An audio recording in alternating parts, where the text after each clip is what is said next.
بسم اللہ الرحمن الرحیم نحمده ونصلی ونسلم علی رسولہ الکریم اما بعد قال اللہ تبارک و تعالی فی القرآن المجید والفرقان الحمید فاعوذ باللہ من الشیطان الرجیم بسم اللہ الرحمن الرحیم الم یأن للذین آمنوا ان تخشع قلوبهم لذکر اللہ۔ بزرگان محترم، عزیزان گرامی،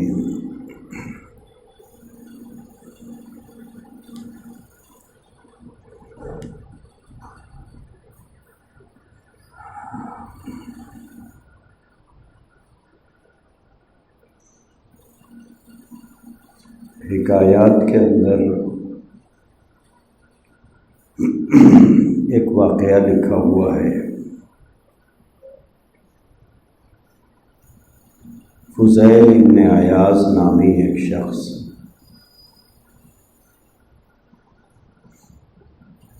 جن کا پیشہ تھا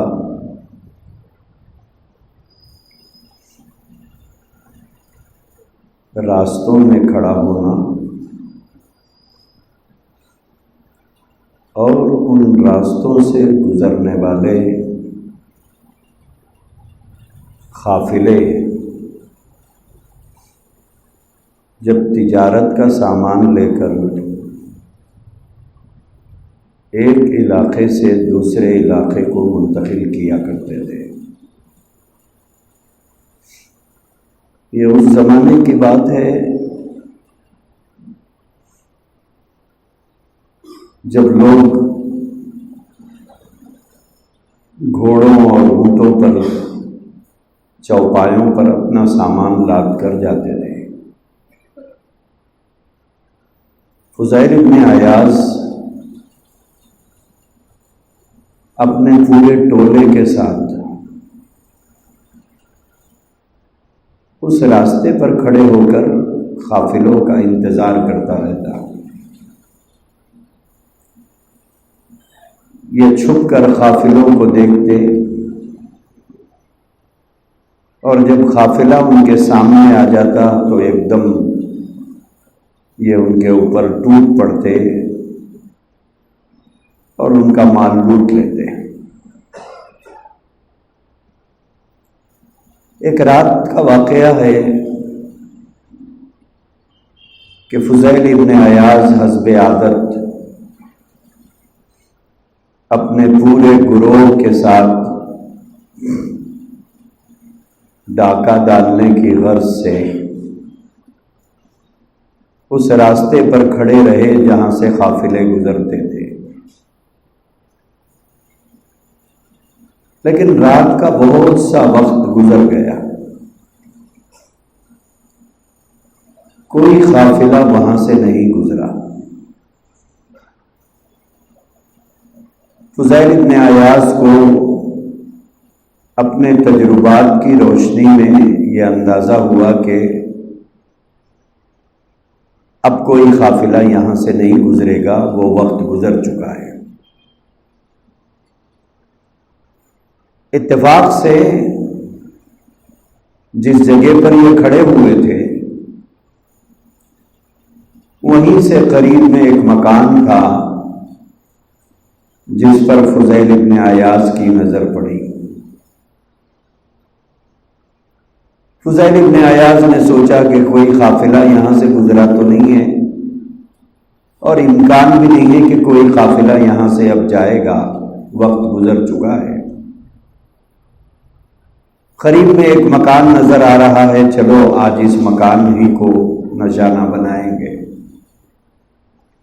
ایک مکان ہی میں تو داخل ہونا ہے، ساتھیوں کی بھی ضرورت نہیں ہے، نہ قافلے کی ضرورت ہے، اکیلے ہی چلتے ہیں۔ فضیل ابن عیاض دیوار پھاڑ کر اس گھر میں داخل ہوئے۔ گھر سامان سے لدا ہوا تھا، سجا ہوا تھا۔ سامان کے ساتھ ساتھ اس گھر میں ایک حسین اور خوبصورت عورت بھی موجود تھی۔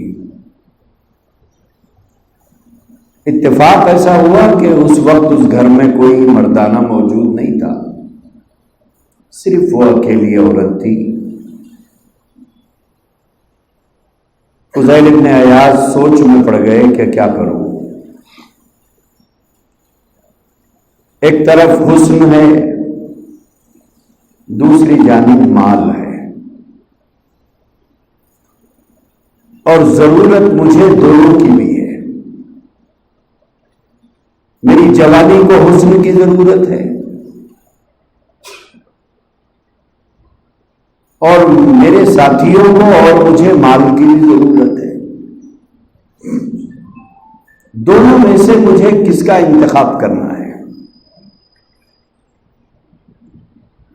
پھر تھوڑی دیر کے بعد اس کشمکش میں یہ فیصلہ لیا کہ مال تو روز ہی مل جاتا ہے۔ آج کوئی قافلہ اتفاق سے نہیں گزرا، کل گزر جائے گا۔ مال آج نہیں ملا، کل مل جائے گا۔ لیکن یہ تو ضروری نہیں ہے کہ کل کوئی عورت ہاتھ آ جائے۔ لہذا انہوں نے فیصلہ کیا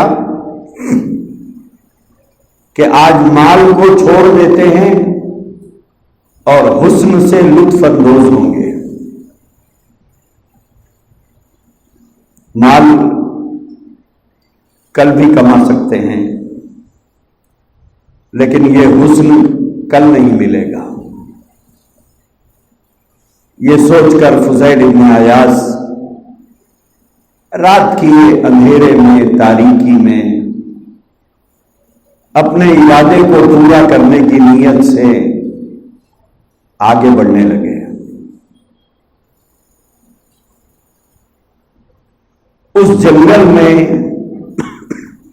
اور اس اندھیری رات میں فضیل ابن عیاض کے کانوں میں ایک آواز پڑی۔ وہ آواز تھی ایک شخص کے قرآن مجید کی تلاوت کرنے کی، اور وہ آدمی تلاوت بھی قرآن کریم کی ایک ایسی آیت کی کیا، الم یأن للذین آمنوا ان تخشع قلوبهم لذکر اللہ۔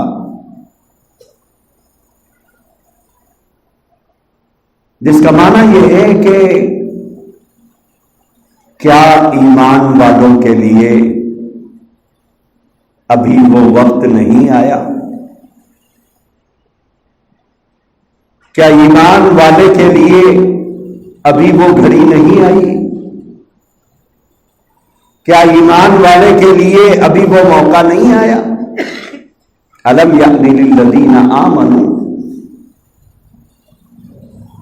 ان تخشع قلوبهم لذکر اللہ، کہ اللہ کے نام سے، اللہ کے ذکر سے، اللہ کے تذکرے سے ان کا دل کانپ اٹھے۔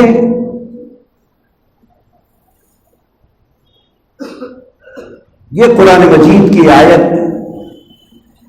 اس رات کی تاریکی اور اندھیرے میں اس گھر کے باہر سے کوئی تلاوت کرتے ہوئے جا رہا ہے۔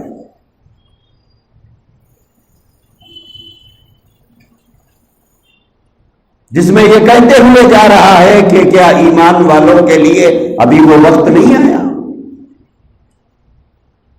اے ایمان والوں، کیا ابھی وہ وقت نہیں آیا کہ تمہارا دل اللہ کا نام سن کر کانپ جائے، اللہ کے تذکرے سے تم تڑپ اٹھو؟ اللہ کا نام سن کر تم گھبرا جاؤ، کیا تمہارے لیے ابھی وہ وقت نہیں آیا؟ فضیل ابن عیاض کے کانوں میں جب یہ آیات پڑی اور اس قاری قرآن کی تلاوت جب ان کے کانوں سے ٹکرائی تو بڑھتے ہوئے قدم فضیل ابن عیاض کے رک گئے۔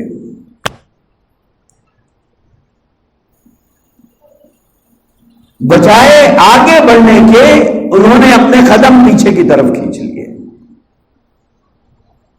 کہ یہ کیا کہتے ہوئے جا رہا ہے،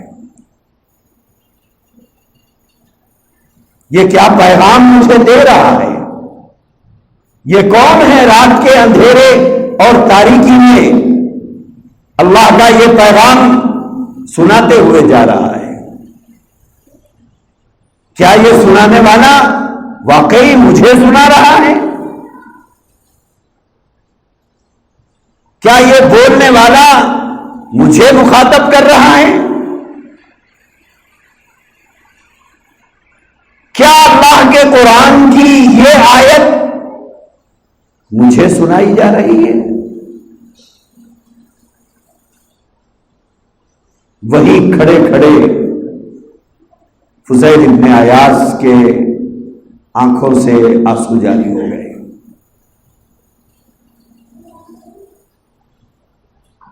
اور انہوں نے اپنے آپ سے مخاطب کر کے کہا کہ کیا واقعی وہ وقت ابھی نہیں آیا تیرے لیے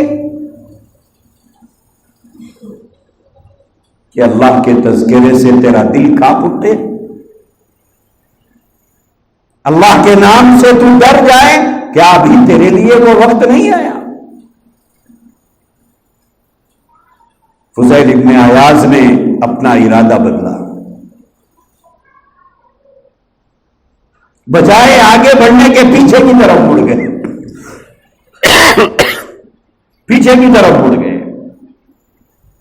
جس دیوار کو پھلانگ کر گھر میں داخل ہوئے تھے اسی دیوار کو پھلانگ کر باہر آ گئے۔ کہا کہ نہ اب مال کو ہاتھ لگانا ہے،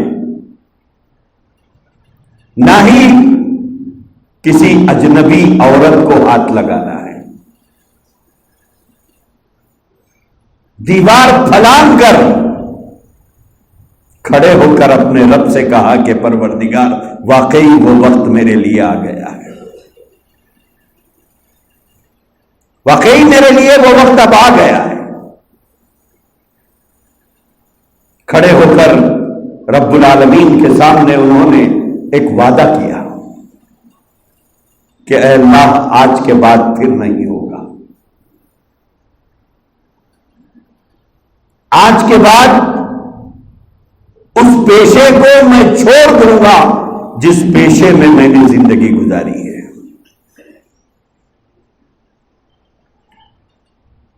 جس پیشے کو میں نے اختیار کیا، آج آپ سے وعدہ کرتا ہوں کہ ہمیشہ کے لیے میں اسے ترک کر دوں گا۔ وہاں سے سیدھا اپنے ساتھیوں میں پہنچے اور اپنے ساتھیوں سے کہا کہ تم چلے جاؤ، مجھے اپنے حال پر چھوڑ دو۔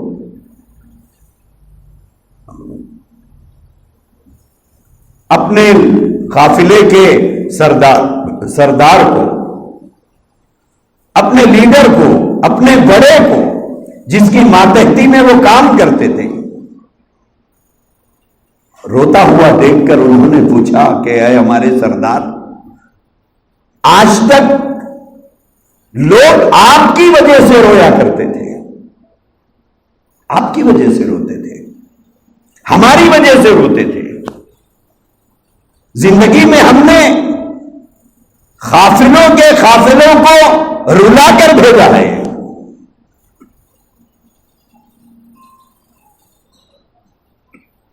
آپ بتائیں ہمیں کہ آج آپ کو کس نے رلایا ہے؟ کس کے اندر اتنا بڑا جگر ہے، کس کے اندر اتنا بڑا حوصلہ ہے، کس میں اتنی ہمت ہے کہ اس نے آپ کو رلا دیا؟ آپ اس کا نام بتائیں، وہ جگہ بتائیں۔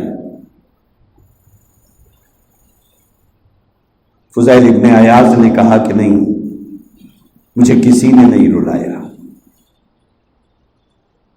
نہ ہی میں نے کسی طاقتور سے مار کھائی ہے، نہ ہی کسی باحوصلہ آدمی کے سامنے میں نے شکست کھائی ہے، لیکن آج میں نے ایک ارادہ کر لیا ہے کہ میں یہ کام آج کے بعد نہیں کروں گا، میں یہ کام نہیں کر سکتا آج کے بعد۔ اگر تم چاہو تو کر لو، لیکن نہ میں تمہارے ساتھ رہوں گا، نہ میں تمہارا سردار رہوں گا۔ لہذا تمہیں اختیار ہے، چاہو تو تم اس پیشے کو اختیار کر کے زندگی گزارتے رہو یا چھوڑ دو، دونوں تمہیں اختیار ہے۔ لیکن انہوں نے اصرار کیا کہ اے ہمارے سردار، آپ بتائیے تو صحیح ہوا کیا؟ عرصے دراز سے اس پیشے سے ہم وابستہ ہیں، اچانک آپ کے ارادے میں یہ تبدیلی کیسے؟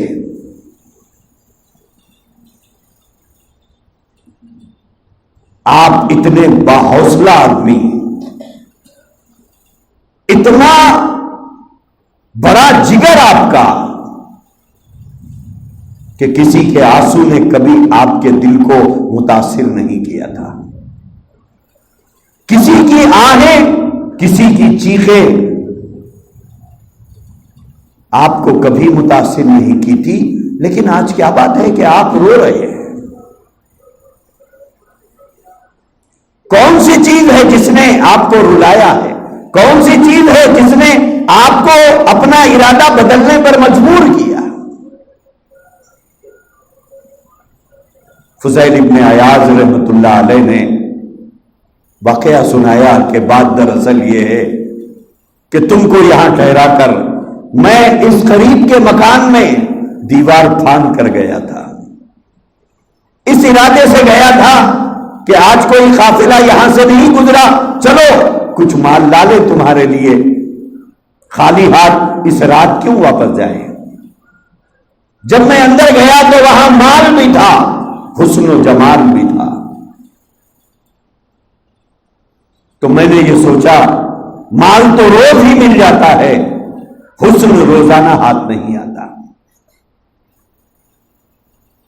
تو میں نے ارادہ کیا کہ آج بجائے مال کے حسن و جمال سے لطف اندوز ہو جائیں گے۔ مال تو روز ہی ہاتھ آتا ہے، آج اپنے جذبات کو تسکین دیں گے، اپنے دل کے ارمانوں کو ٹھنڈا کریں گے، اپنے خواہش کو پوری کریں گے۔ یہ سوچ کر میں اس عورت کی طرف اپنے قدم بڑھا رہا تھا، اچانک اس جنگل اور بیابان میں اور اس تاریک اور اندھیری شب میں اس گھر کے بازو سے ایسا محسوس ہوتا تھا کہ کوئی آدمی گزر رہا ہے، اور وہ قرآن مجید کی یہ آیت پڑھتے ہوئے گزر رہا تھا، أَلَمْ يَأْنِ لِلَّذِينَ آمَنُوا أَن تَخْشَعَ قُلُوبُهُمْ لِذِكْرِ اللَّهِ، کہ کیا ایمان والوں کے لیے ابھی وہ وقت نہیں آیا کہ اللہ کے تذکرے سے، اللہ کے نام سے، اللہ کے ذکر سے ان کے دل کانپ اٹھے؟ کیا ابھی وہ وقت نہیں آیا؟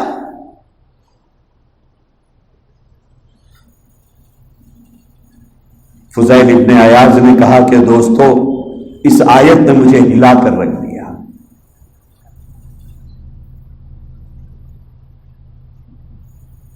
اس پڑھنے والے نے اس درد سے پڑھا، اس سنانے والے نے اس درد سے مجھے سنایا، گویا وہ مجھے ہی سنا رہا ہے۔ گویا وہ مجھے ہی سے کہہ رہا ہے، گویا وہ مجھے ہی بول رہا ہے، کیا تیرے لیے ابھی وہ وقت نہیں آیا؟ کیا تو ابھی بھی یہ برے کام نہیں چھوڑے گا؟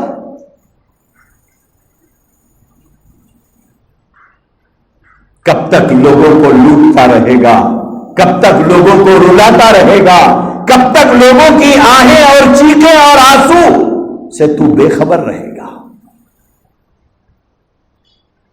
فضیل ابن عیاض نے کہا کہ اس قاری قرآن کی تلاوت نے میرے وجود کو جھنجھوڑ دیا،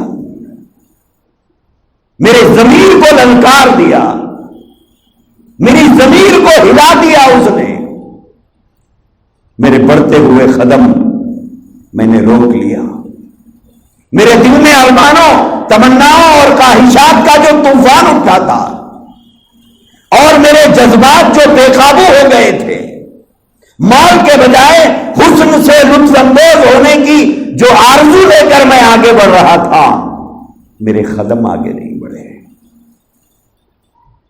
میں نے اس عورت کو اس کے حال پہ چھوڑ کر دیوار پھلانگ کر میں گھر سے باہر آ گیا، اور میں نے اللہ کے سامنے عہد کیا ہے کہ پروردگار عالم، زندگی بہت لیت و لعل میں گزر گئی، تیری دی ہوئی زندگی کی میں نے بہت ناقدری کی ہے، میں فراموش کر بیٹھا کہ کبھی آپ کے سامنے بھی حاضر ہونا ہے، میں فراموش کر بیٹھا، میں بھول گیا کہ ایک دن موت آنی ہے، اور میں اس بات سے بھی غفلت میں رہا کہ یہ بھری دنیا ایسے ہی رہے گی، لیکن ایک دن مجھے منو مٹی کے نیچے دفنا دیا جائے گا۔ لہذا میں نے رب العالمین کے سامنے عہد کیا ہے، اللہ سے وعدہ کیا ہے کہ اے اللہ، آج کے بعد میری وجہ سے کسی کے آنکھوں میں آنسو نہیں آئیں گے، آج کے بعد میں کسی کے مال پر ناجائز ہاتھ نہیں ڈالوں گا، میں کسی کا حق نہیں ماروں گا، کسی کا مال نہیں چھینوں گا۔ اپنے ساتھیوں سے کہا، یہ ہے وہ وجہ جس نے تمہارے سردار کو ہلا کر رکھ دیا۔ فضیل ابن عیاض نے اپنے ساتھیوں سے کہا، تمہیں اختیار ہے، میں تمہیں منع نہیں کرتا کہ چاہو تو اس پیشے کو اختیار کر کے بقیہ زندگی گزار لو، یا پھر جس راستے کو میں نے اختیار کیا ہے اس راستے کی طرف آ جاؤ۔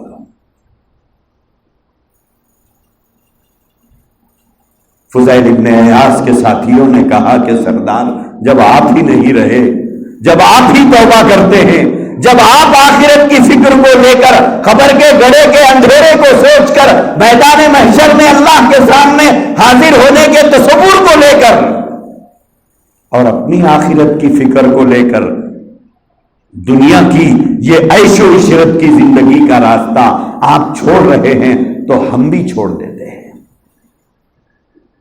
اس کے بعد سب نے توبہ کی۔ خلیفہ ہارون رشید رحمت اللہ علیہ کا زمانہ ہے۔ ایک رات ہارون رشید رحمت اللہ علیہ نے اپنے وزیر کو رات کے اندھیرے میں جگایا اور جگا کر کہا کہ میرا دل بڑا گھبراتا ہے، طبیعت میں ایک بے چینی ہے، ایک بے قراری ہے۔ وزیر نے کہا کہ آقا حکم دے، کیا کروں؟ آپ حکم دیجئے کہ کیا کروں؟ ہارون رشید رحمت اللہ علیہ نے اپنے وزیر سے کہا کہ مجھے کسی اللہ والے کے دروازے پر لے چل، محل کی راحتیں، محل کی چمک، محل کا سب کچھ ہوتے ہوئے بھی دل کو قرار نہیں ہے۔ آج کی اس دنیا میں بھی بڑے بنگلوں میں رہنے والے، اعلیٰ قسم کی گاڑیوں میں پھرنے والے، جیب میں مال رکھ کر، دولت رکھ کر گھومنے والے، ساز و سامان ان کے گھروں سے لدے ہوئے ہیں، لیکن چین اور سکون کے لیے مارے مارے پھر رہے ہیں کہ اللہ کا دیا سب کچھ ہے، بولے چین اور سکون نہیں ہے۔ چین اور سکون کی تلاش میں پھرنے والے بتا رہے ہیں کہ پیسے سے مکان بنایا جا سکتا ہے، پیسے سے گھر میں اے سی لگائی جا سکتی ہے، پیسے سے نرم اور گرم ماحول گھر میں پیدا کیا جا سکتا ہے، قیمتی بستر خریدا جا سکتا ہے، لیکن نیند نہیں خریدی جا سکتی، نیند نہیں خریدی جا سکتی، سکون نہیں خریدا جا سکتا۔ خلیفہ ہارون الرشید نے وزیر سے کہا کہ اس محل میں میری طبیعت بے قرار ہے، میرا ذہن منتشر ہے، مجھے کسی اللہ والے کے جھوپڑے پہ لے کے چل، میں کچھ دیر ان کی خدمت میں بیٹھنا چاہتا ہوں۔ وزیر نے کہا ٹھیک ہے۔ رات کے اندھیرے اور تاریکی میں اس علاقے کے ایک مشہور اللہ والے کے جھوپڑے پر لے کر وزیر پہنچا۔ رات کا آدھا حصہ گزر چکا تھا، اس جھوپڑے پر دستک ہوئی، اندر سے آواز آئی کون ہے؟ وزیر نے جواب دیا کہ بادشاہ وقت اور ان کا وزیر آپ سے ملاقات کا شرف حاصل کرنا چاہتے ہیں۔ اندر سے جواب آیا کہ فقیروں کے دروازوں پر بادشاہوں کا کیا کام ہے، فقیروں کے جھوپڑوں پر بادشاہوں کا کیا کام ہے؟ کہا کہ تمہارے لیے ہمارے دروازے نہیں کھلتے، کہا کہ بادشاہ کی یہ کیفیت ہے اور ان کی دل کی یہ بے قراری ہے، اس وجہ سے حاضر ہوئے، کہا کہ کسی اور جگہ چلے جاؤ، ہمارا دروازہ تمہارے لیے بند ہے۔ وزیر بادشاہ کو لے کر کچھ آگے بڑھا، ہارون رشید رحمۃ اللہ علیہ نے کہا کہ تم کو ایسے نہیں کہنا چاہیے تھا کہ بادشاہ وقت آیا ہے، اس کا وزیر آیا ہے۔ وزیر نے کہا کہ بادشاہ جہاں بنا پھر کیا کہنا چاہیے تھا؟ تو ہارون رشید نے فرمایا کہ اللہ والوں کے در پر کچھ فقیر آئے ہیں، چین کی تلاش میں آئے ہیں، سکون کی تلاش میں آئے ہیں، تجھے تو یہ کہنا چاہیے تھا۔ تھوڑی دیر انتظار کرتے رہے، پھر بادشاہ کو لے کر وزیر پھر اس جھوپڑے پر گیا، پھر دستک دی، سوال ہوا کون ہے؟ کہا کہ کچھ فقیر آئے ہیں، کچھ دیر آپ کی صحبت سے شرف حاصل کرنا چاہتے ہیں، کچھ دیر آپ کی خدمت میں وقت گزارنا چاہتے ہیں۔ اس جھوپڑے کا دروازہ کھلا، وزیر نے جلدی سے بادشاہ وقت کو لے کر اندر گھس گیا۔ ہارون رشید رحمۃ اللہ علیہ نے، جو خود ایک بہت بڑے اللہ والے تھے، جلدی سے سلام کر کے ہاتھ تھام لیے اس اللہ والے کے۔ جیسے ہی ہارون رشید رحمۃ اللہ علیہ کے ہاتھ ان کے ہاتھوں میں گئے تو انہوں نے ہارون رشید رحمۃ اللہ علیہ سے فرمایا، ہارون رشید یہ نرم نرم ہاتھ، بادشاہ تھے، شہزادے تھے، پھر بادشاہ بنے، کبھی کوئی کام کیا نہیں تھا، ہاتھ انتہائی نرم، انتہائی گداز، انتہائی ملازم، انتہائی ملائم، انتہائی نرم و نازک۔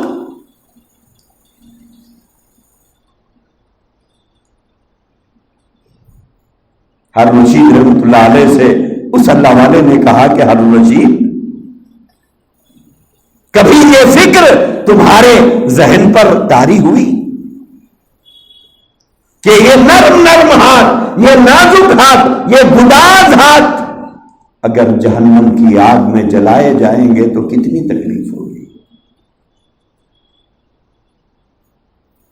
کبھی سوچا اپنے بارے میں کہ یہ نرم نرم ہاتھ اگر جہنم کی آگ میں تپائے جائیں گے، جلائے جائیں گے، کیا ہوگا اس وقت میں؟